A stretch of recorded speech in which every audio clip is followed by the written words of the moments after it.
Hi everyone, it's Rachel from North Brisbane Psychologists.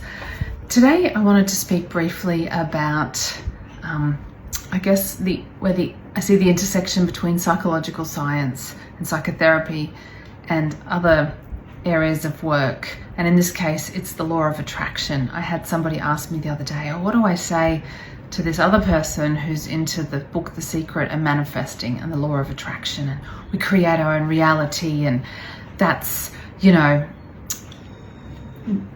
not true because there's all these forces around us which are affecting us, and we're all victims of this society we live in, something along those lines.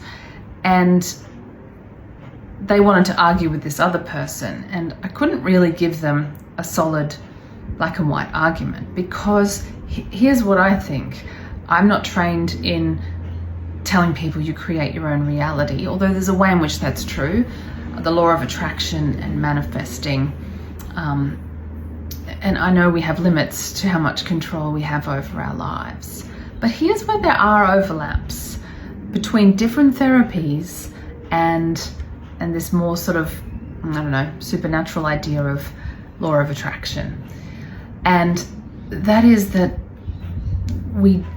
how we think, what we let our mind do, obviously influences how we feel and how we behave. And it really does start with the mind a lot of the time, because we know we can't turn our feelings on and off like a tap.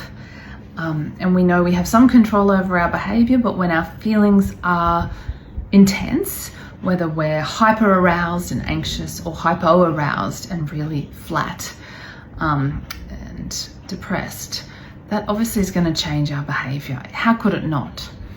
So what I want to say to anybody who's got people in their lives who love that power of attraction, creating your own reality sort of philosophy on life, is there are ways in which it's true.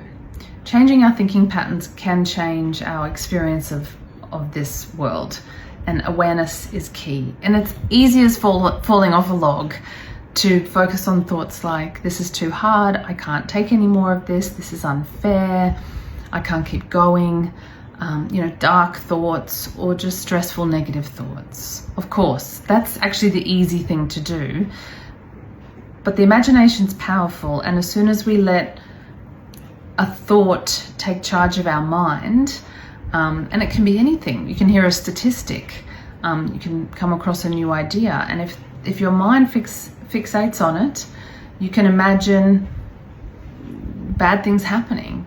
You can get very scared. You can get very depressed. It doesn't take much, as we know. So the Abraham Hicks crowd, the law of attraction, say focus on what you desire, focus on what you want. And if you live as if it's already happened, you will cultivate the feelings that you would want to and expect to feel when you've achieved your heart's desire. And in cognitive behavior therapy, we will say identify unhelpful thoughts and reframe them. So it doesn't go quite as far as saying, do creative visualization, but, or we could do that, but we don't claim that will attract a different future. But we do know that it will affect how you feel, and cultivating feelings that align with your desires and values is going to help give you the energy in moving in that direction. Another therapy we use at North Brisbane Psychologists is acceptance and commitment therapy. And again, we acknowledge that strong and powerful feelings and ideas and beliefs will guide our attitudes and our behaviors, and that, fighting against intrusive thoughts, difficult feelings makes things worse. Abraham Hicks and others argue that, what we focus on, we get more of. So if we focus on conflict, tension, injustice, high probabilities of things happening that we don't want, we'll attract more of that into our lives. In psychology, we don't think of it like that. But we do know that setting up a fight inside of yourself. Going to war with reality, or going to war with yourself, or going to war with someone else probably won't work. So we do focus on how we feel, the stories we let ourselves stay in, and our values and how we live by them. And accept that we will have intrusive, negative, stressful, dark thoughts sometimes. They don't have to control us. And then we've got the whole field of positive psychology, which really does focus on cultivating different emotions like gratitude and appreciation and love and joy and peace through daily practices. Practicing optimism. Martin Seligman's work in positive psychology, he's got a book called Optimism, and this focuses on how do I find the joy in life? How do I expand my thinking? Expand the realms of possibility so that, I can use my will to take actions within my control, and then practice grace when, I need to accept the situation as it is. And sometimes I take action, make a decision, and then I need to cultivate grace and trust and acceptance because, once I've done something, I don't know what's going to happen next. It's like a friend of mine releases music, and once she releases music, into the public, the actions have been taken, it's been released, and she said it's like I have to release my expectations and just see what happens. So there's grace in, sitting back and stopping all of the efforting and worry. So there are daily practices that we can do to increase feelings of well-being. But all of this takes awareness of how we're feeling and what we're telling ourselves, our thoughts, and putting our attention there so that we can really get a good read on what is my mind doing, where is my mind, where am I resisting life, where am I going to war with reality.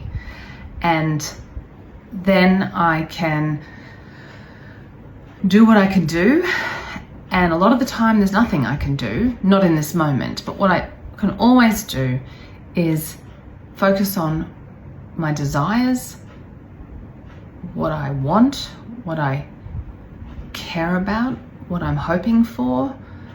And Abraham Hicks would say that raises my vibration, but psychotherapies that I've been trained in would say that that increases a positive focus, a sense of appreciation, an experiential allowing of life on life's terms. Actually, that's from 12-step programs. But living in that way and practicing these mindset changes will have a flow and effect, because it will affect how I feel, how I think, and what I do. And I'll leave you with one simple strategy.